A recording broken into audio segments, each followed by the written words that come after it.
ಎಷ್ಟೋ ಸಂಪುಗಳು ಸ್ವಲ್ಪ ದಿನ ಆದಮೇಲೆ ಕ್ರ್ಯಾಕ್ ಬಂದ್ಬಿಡ್ತದೆ. ಅದು ಯಾಕೆ ಅಂತ ನಾನು ಹೇಳ್ತೀನಿ ನೋಡಿ.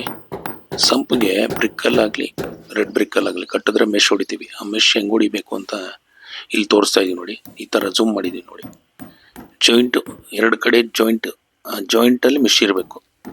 ಈ ಥರ ಮೆಶ್ ಹೊಡಿಬಾರ್ದು. ಅದನ್ನು ತೋರಿಸ್ತಾ ಇದೀವಿ ನೋಡಿ. ನೋಡಿ ಎಡ್ಜಲ್ಲಿ ಆ ಮೆಶ್ ಕಂಟಿನ್ಯೂ ಆಗಬೇಕು.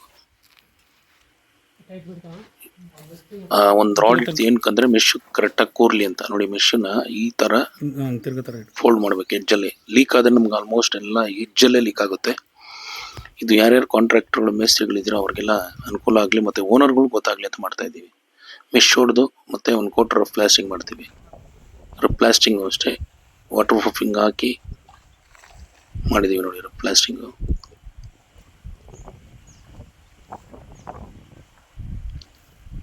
ಪ್ಲಾಸ್ಟಿಂಗ್ ಆಗಿ ಮತ್ತೆ ಪ್ಲಾಸ್ಟಿಂಗ್ ಟೈಮಲ್ಲಿ ಕೆಳಗಡೆ ಫ್ಲೋರಿಂಗು ಕಾಂಕ್ರೀಟ್ ಹಾಕಿ ಅವತ್ತೇ ಮಾಡಬೇಕು. ಒಂದೇ ದಿನದಲ್ಲಿ ಮುಗಿಸ್ಬೇಕು. ಈ ಥರ ಕನ್ಸ್ಟ್ರಕ್ಷನ್ ರಿಲೇಟೆಡ್ ವಿಡಿಯೋಗೆ ನಮ್ಮ ಪೇಜ್ ಫಾಲೋ ಮಾಡ್ಕೊಳ್ಳಿ. ಕನ್ಸ್ಟ್ರಕ್ಷನ್ಗೆ ಈ ನಂಬರ್ನ ಕಾಂಟ್ಯಾಕ್ಟ್ ಮಾಡಿ.